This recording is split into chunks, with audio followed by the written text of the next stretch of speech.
Hello students, मैं आप लोगों को इस वीडियो में कक्षा 10वीं वाले विद्यार्थियों को इंग्लिश सब्जेक्ट का यहाँ पे कुछ महत्वपूर्ण प्रश्न बता रहा हूँ। इन प्रश्नों को आपको थोड़ा बहुत देख लेना चाहिए क्योंकि ये वार्षिक पेपर के लिए आप लोगों को मैं यहाँ पे दे रहा हूँ। फिलहाल यहाँ से सारे प्रश्न तो नहीं आएंगे, पर कुछ प्रश्न जरूर यहाँ से फंसेंगे और इसका जो पैटर्न रहेगा वो सेम रहेगा। तो थोड़ा सा जानते हैं और इस बात पे चर्चा भी कर लेते हैं कि प्रश्नों के जो टाइप हैं वो आएंगे कैसे, बनाना कैसे है, क्योंकि हर एक चीज़ का लिमिटेशन होता है और हमें लिमिट से ऊपर जाना है, तभी हम प्रश्नों को हल कर पाएंगे। तो चलो देखते हैं प्रश्नों को। तो देखो ये है पहला प्रश्न है, the girl did not agree to her mother view that girl should. इसका मतलब क्या होता है? जो लड़की है अपनी माँ के इस विचार से सहमत नहीं थी कि लड़की को क्या करना चाहिए। तो इसका उत्तर क्या हो जाएगा? यहाँ पे आ जाएगा marry at a certain age हो जाएगा। इसी तरह से दूसरा है dad guy are.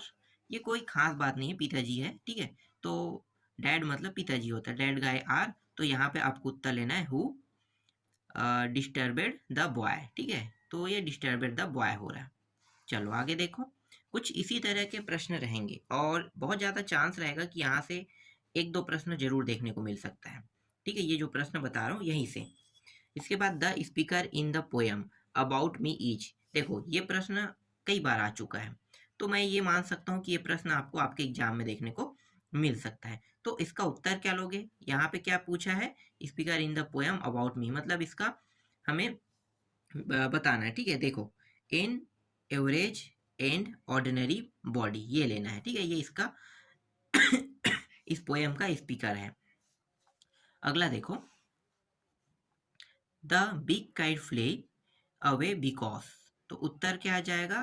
He wanted to encourage the little kite आ जाएगा। ये काइट वाले टॉपिक से है, ठीक है। आप लोगों ने स्टोरी पढ़ा होगा तो आप लोगों को याद होगा।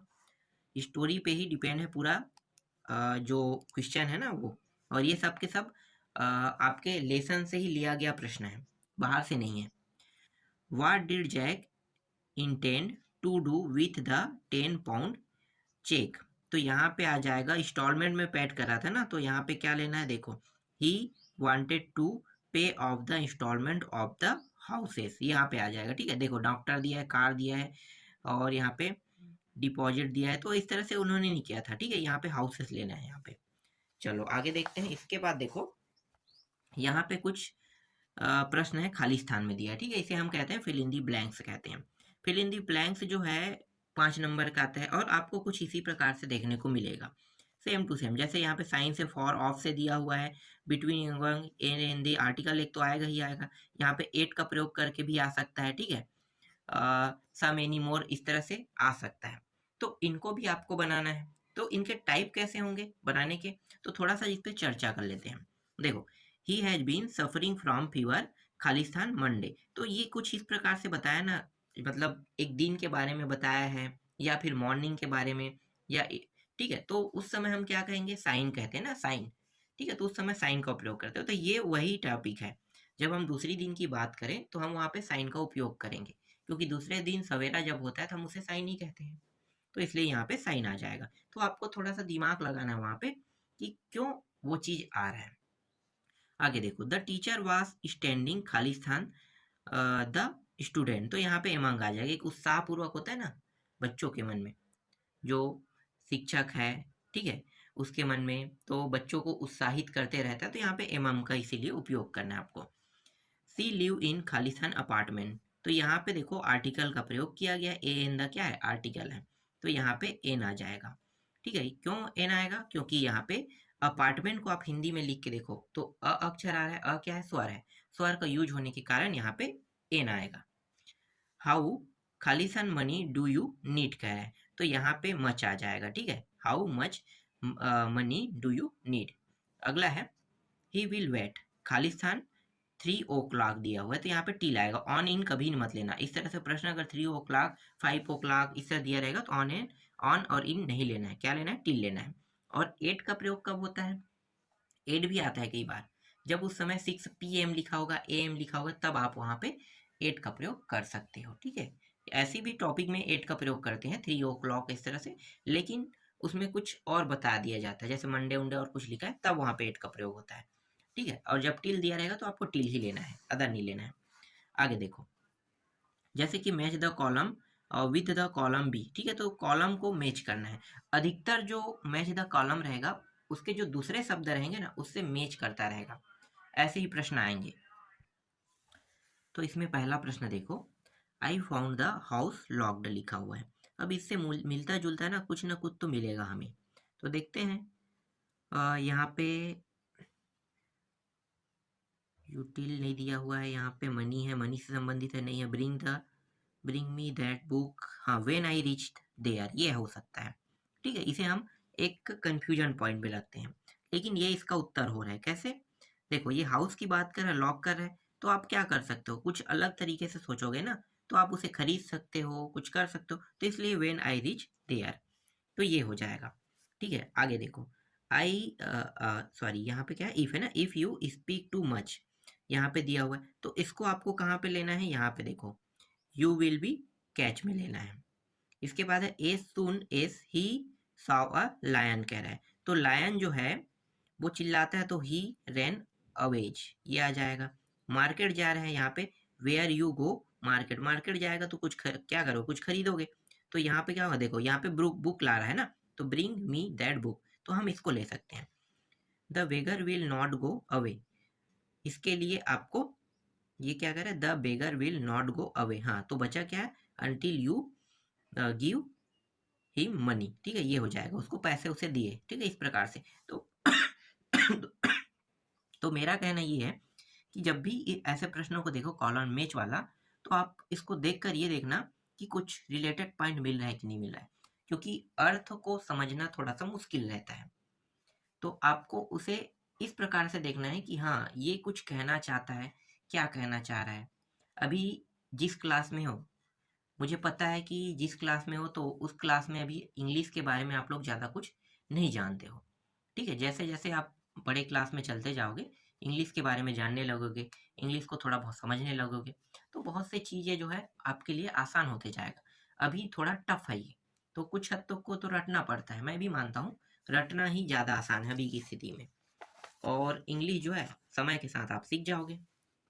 चलो आगे देखते हैं, यहाँ पे कुछ प्रश्न हैं, जो प्रश्न अभी दिखा रहा हूँ ये सब 2-2 नंबर के हैं शायद, ठीक है, 2-2 नंबर के प्रश्न, और इसको आपको क्या करना है, 2 से 5 तक रहेगा, मतलब 4 प्रश्न आएगा आपके एग्जाम में, और 2 से 3 सेंटेंस में लिखना है कहेगा, ठीक है। देख लेते हैं प्रश्न क्या कह रहा है भाई। तो यहाँ पे why did the academy send the girl to the conference कह रहा है, मतलब एकेडमी की जो लड़कियां हैं वो कॉन्फ्रेंस मतलब बात करना चाहते हैं, वार्तालाप, ठीक है, इस प्रकार से। तो किस टॉपिक में है, क्या है, तो यहाँ पे इसका उत्तर दिया हुआ है, only girl who was worth and with full confidence, ठीक है, तो कॉन्फिडेंस के साथ वो लोग। अब यहाँ पे वर्थी का मतलब मुझे याद नहीं आ रहा है, वर्थी का मतलब क्या होता है अब, ठीक है, कुछ कुछ टॉपिक मुझे भी याद नहीं है, कुछ कुछ टॉपिक याद है, तो जिनका मैं ट्रांसलेट कर सकता हूँ, जो सरल शब्द है वो आसानी से ट्रांसलेट हो जाता है। चलो आगे देखते हैं। याद करना है तो आपको पूरा सेंटेंस याद करने की ज़रूरत नहीं है, आपको इसको पूरा लगा देना है पीछे में, उसके बाद बिकॉज लगा के ये टॉपिक बस याद कर लेना है, तो आपको पता चल जाएगा कैसे करते हैं, ठीक है। When does Louis feel scared, scared का मतलब होता है डरना, ठीक है, तो क्यों डरी हुई है, तो इस तरह से हो सकता है। चलो देखते हैं, तो यहाँ पे क्या कहे, when Louis was studying in press press school, pre school होना चाहिए, यहाँ पे कुछ जोड़ दिया गया है, and Louis ask his teacher where his mother was, and then his teacher reply that she was gone, Louis felt scared लिखा हुआ है। अब यहाँ पे कुछ ऐसे बातचीत हुए हैं जिसके कारण लुई जो है वो डरी हुई है, तो इस प्रकार से आपको अर्थ बनाना है उसका। What was the mood of the headmaster when he entered the class, ठीक है, उसका मूड कैसा था जब ये क्लास में इंटर हुए, इस प्रकार से इसका वाक्य है, ठीक है। तो आप क्या बता सकते हो यहाँ पे, देखो यहाँ पे silently flushed and hard ominous look in his eye कह रहा है, ठीक है, ये इसके व्यक्तित्व को बता रहा है कि उस समय वो क्लास में जब घुसे तो उसका मूड इस प्रकार से था। ठीक है, तो आप इसे बता सकते हो। इसके बाद ये जो प्रश्न है ये है what was the name of the narrator's father in daddy enduring script कह रहा है। अब ये नरेटर के बारे में, डैडी इन स्क्रिप्ट मतलब ये कोई कहानी के बारे में, हाँ इसके लिखा कौन है कह रहा है। चलो देखते हैं। तो यहाँ पे क्या है भाई, देखो नागरकोइल के, और ये है पद्मनाभम। चलो आगे देखते हैं। इसके बाद देखो ये जो प्रश्न है ना, आंसर द फ्लोइंग क्वेश्चन वाला, ठीक है, ये 6 से रहेगा 10 तक के। ये शायद 2-2 नंबर के रहेगा, इससे पहले वाला 3-3 नंबर का था। ठीक है, ये 2-2 नंबर में रहेगा। इसको एक सेंटेंस में हमें क्या करना है, 1 से 2 सेंटेंस में इसका उत्तर देना है। तो ये पोयम से रिलेटेड प्रश्न है, और इसमें जो कुल प्रश्न रहेगा 5 प्रश्न रहेगा। ठीक है, चलो देखते हैं। What was the kite little kite afraid of लिखा हुआ है। अब यहाँ पे उत्तर क्या लिखना है, इसके एक शब्द में देना है। तो छोटे से टॉपिक कोई जुड़ा हुआ है, देखो फ्लाइंग हाइव, तो यहाँ पे फ्लाइंग हाइव बस जुड़ा हुआ है, तो आप इस तरह से एक सेंटेंस में पूरा बना के दे सकते हो। ये जो है बैंकन साहब did not line up for PE. ठीक है, तो यहाँ पे क्या हो जाएगा, because he had no kit आ जाएगा। ये एक नंबर के प्रश्न में ना ये ऑप्शन रहेगा।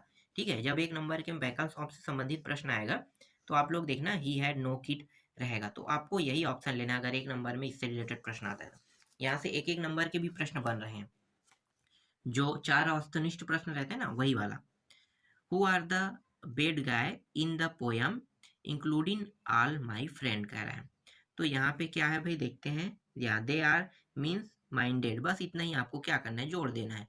सब चीज तो क्या इसमें है ना, जोड़ने वाला टॉपिक है, मतलब छोटा छोटा प्रश्न है। What is the poet demand in about me, तो इसका डिमांड क्या था भाई, यहाँ पे देखो डिमांड जज हिम। ठीक है, जज him by using a new measure, इसका डिमांड था। आगे देखो, what creature does Sumba imagine in the poem, तो सुम्बा ने क्या इमेजिन किया भाई, ड्रैगन, वोल्फ, ये सब स्पाइडर है, गॉब्लिन है, इन सब का बारे में सोचा, मतलब एक इमेजिन करना मतलब सोचना। ठीक है, अब यहाँ पे देखो पैराग्राफ देखते हैं। ये पैराग्राफ जो है ये है एडवांटेज ऑफ मॉर्निंग वॉक का है। तो मॉर्निंग वॉक से संबंधित क्या करना है, आपको पैराग्राफ लिखना है। अब पैराग्राफ जो है, अगर मॉर्निंग वॉक में जाना चाहते हो या जा रहे हो तो आप किस तरह से जाते हो उसके बारे में आपको थोड़ा सा एक्सप्लेन करना है। तो जैसे आप सुबह उठते हो, सुबह उठने के बाद क्या करते हो, मॉर्निंग वॉक के लिए तैयार होते हैं, फिर मॉर्निंग वॉक में जाते हो, फिर कितने किलोमीटर जाते हो, कैसे जाते हो, उसके साथ क्रिया क्या क्या करते हो सकता है वहाँ पे आप जाते जाते योगा करते जा रहे हो। ठीक है, ऐसा भी कुछ होता है, आप कहीं पे रुक गए फिर वापसी आते हो, तो ये सारी प्रक्रिया आपको बताना है।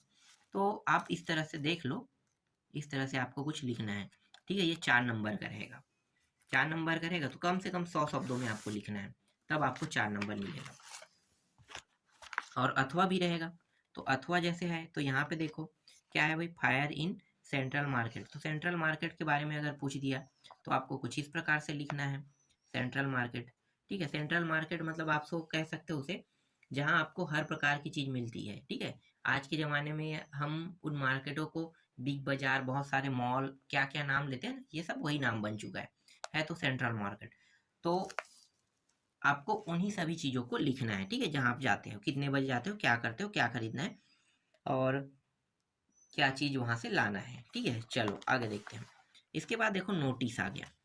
नोटिस को लिखते कैसे हैं, तो नोटिस को लिखने का तरीका ही ज़्यादा महत्वपूर्ण होता है, क्योंकि नोटिस जो है एक प्रकार का लेटर है। और यहाँ पे जो नोटिस है वो किसके लिए है, playground of your school prepare a lost and found notice. तो ये किस बारे में है, school bag in the playground. ठीक है, तो यहाँ पे देखो नोटिस लिखोगे, डियर फ्रेंड, इस तरह से कुछ टॉपिक लिखोगे। और इसके बाद यहाँ पे कौन है भाई, यू आर अंकित गुप्ता, अंकित गुप्ता का नाम दिया है ना, सॉरी अंकित गौतम दिया है ना, अंकित गौतम, तो अंकित गौतम ने इसे लिखा तो अंकित गौतम के नाम से लिखना है। ठीक है, यहाँ पे देखो notice for school, notice board, inform student about quiz competition के बारे में लिखना है। तो क्विज कंपटीशन के बारे में लिखोगे तो इस तरह से आपको बताना पड़ेगा कि ये कंपटीशन कहाँ हो रहा है, किस स्कूल में हो रहा है, इसलिए स्कूल का नाम है, फिर डेट कब होगा, और यहाँ पे नोटिस में क्विज कंपटीशन में पार्टिसिपेट करने वाले के बारे में जानकारी, कब से कब आवेदन कर सकता है। तो इस तरह से आपको कुछ भरना है। ठीक, इसके बाद आपको पैसेज देखने को मिलेगा। यहाँ पे देखो, read the passage carefully and the question give blow दिया हुआ है। तो यहाँ पे देखो, success in life depend largely on good health के बारे में है। तो ये जो टॉपिक है बहुत ज़्यादा चांस है इस साल आने के, हो सकता है यही प्रश्न इस साल आ जाए, तो इसलिए आपको इसे छोड़ना नहीं है, देख लेना है। यहाँ पे मैं आपको इसके प्रश्नों के और उत्तर दिखा देता हूँ। तो यहाँ पे आप देख सकते हो, जो पूछा है आपको बहुत आसानी से मिल जाएगा। ये तो सबसे आसान होता है, how can you keep your character spotless. तो स्पोर्टलेस करेक्टर के बारे में वहाँ पे लिखा होगा, सेम टू सेम ऐसा ही कुछ टॉपिक आपको मिल जाएगा। ठीक है, तो आपको क्या करना है, उसे लिख लेना है। चलो आगे देखते हैं। यहाँ पे कुछ 4 प्रश्न हैं और इसी तरह से 5 से 7, टोटल 8 नंबर का आएगा, तो 8 प्रश्न रहेगा। ठीक है, यहाँ तक राइट ट्रू और फॉल्स तक के। हाँ नहीं, 8 नहीं 10 नंबर का रहेगा।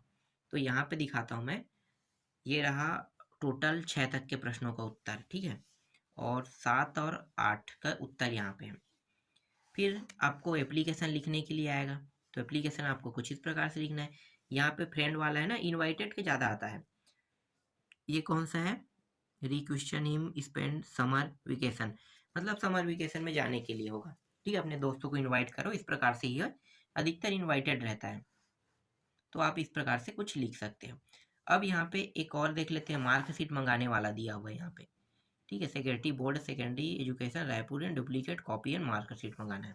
तो इसके लिए आपको भाई बोर्ड को एप्लीकेशन लिखना है। तो बोर्ड का एप्लीकेशन कैसे लिखते हैं, to the secretary board of secondary education Raipur.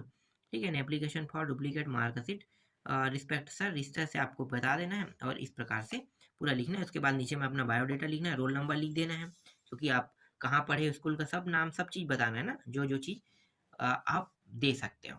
ठीक है, तभी तो आपको देगा। आगे देखते हैं।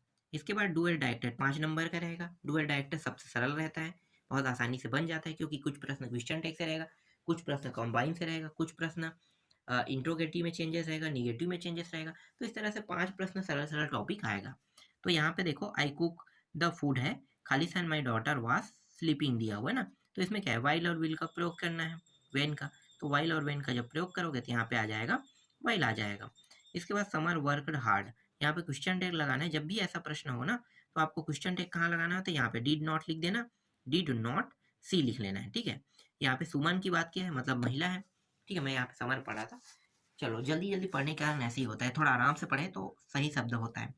तो सुमन वर्क हार्ड, सुमन क्या है, एक महिला है, तो उसके लिए सी का प्रयोग होता है ना। तो क्वेश्चन टैग में क्या लगा देना है, पीछे में यहाँ पे डिड नॉट सी और क्वेश्चन लगा देना है टैग में। He help her mother in household task, तो यहाँ पे डू डज और डिड का प्रयोग इन तीनों में से किसी एक का हमें क्या करना है। ठीक है, तो देखो यहाँ पे क्या उपयोग होगा, सी के बाद यहाँ पे डज का प्रयोग हो जाएगा, help her mother in household task, सब जैसा वैसा रहेगा। इसके बाद देखो यहाँ पे क्या है, यू डू यूर वर्क, ये इंट्रोगेटिव सेंटेंस है। इंट्रोगेटिव सेंटेंस है तो हमें क्या करना है, इसे मतलब इंट्रोगेटिव सेंटेंस में बनाना है। तो इंट्रोगेटिव मतलब प्रश्नवाचक चिन्ह लगाना, तो जो डू लगा ना उसको आगे में लिख दिया जाता है, डू यूर वर्क, ये पूरा जैसा है वैसा हो जाएगा, बस आगे में डू बस लगा देना। ठीक है, क्योंकि डू लगा हुआ है। आगे देखो, इसके बाद है the food in is nice लिखा हुआ है और द रेस्टोरेंट इज डर्टी, मतलब यहाँ पे बट का उपयोग करना है, कॉम्बाइन करना है हमें। तो क्या करेंगे, नाइस के बाद बट लगा देंगे और बट के बाद द 2 बार नहीं हो सकता, तो रेस्टोरेंट इज डर्टी इस तरह से यूज करेंगे। ठीक है, द एक बार यहाँ पे, एक बार तो एक बार यूज करेंगे, उसके बाद यहाँ पे बस बट बस लगा देना है, ये गायब हो गया। ठीक है, बट लगाने के बाद जो द है इसके जगह में बट लगा दो, ये समझो। उसके बाद ये पूरा पूरा सेंटेंस लिख दो। ठीक है, आगे देखो। इसके बाद एक पैसेज है, read the flowing passage and give the answer of the flowing question दिया हुआ है। यहाँ भी एक पैसेज है, ये ज़्यादा नंबर का नहीं रहता, ये 5 नंबर का रहता है। तो 5 नंबर के में देखो, ये बाहर से आया हुआ प्रश्न है, ऐसा मतलब ये आपके बुक वाला नहीं है, एक बुक से रहता है, एक बिना बुक से रहता है, एक पैसेज है, एक अनसीन पैसेज होता है। ठीक है, तो ये पैसेज है, एक मिनट, ये क्या है, अनसीन पैसेज है क्या, पैसेज है, ये पैसेज आपके बुक वाला है। तो बुक से कोई टॉपिक को उठा के मान लो बना दिया गया, तो इसका उत्तर आपको सेम वैसे ही ढूंढना है जैसे बाकियों को ढूंढते हो। कुछ प्रश्न देखें, ये रहा 5 प्रश्न दिया हुआ है और पांचों प्रश्नों का उत्तर आपको क्या करना है, ढूंढ के यहाँ पे इस प्रकार से देना है। देख सकते हो 4 और ये रहा 5। 17 में क्या है, 17 में आपका निबंध रहेगा, जिसके लिए मैं आपको हर बार बोलता हूँ आप साइंस का एक याद कर लो, माई हॉबी का याद कर लो, ये दोनों कॉपी है। हर साल ये जो मैं अभी बता रहा हूँ ये हर साल एग्जाम में आते ही है। तो ऐसे प्रश्न जो बता रहा हूँ जो आते हैं उनको भी मैं आपको बता रहा हूँ।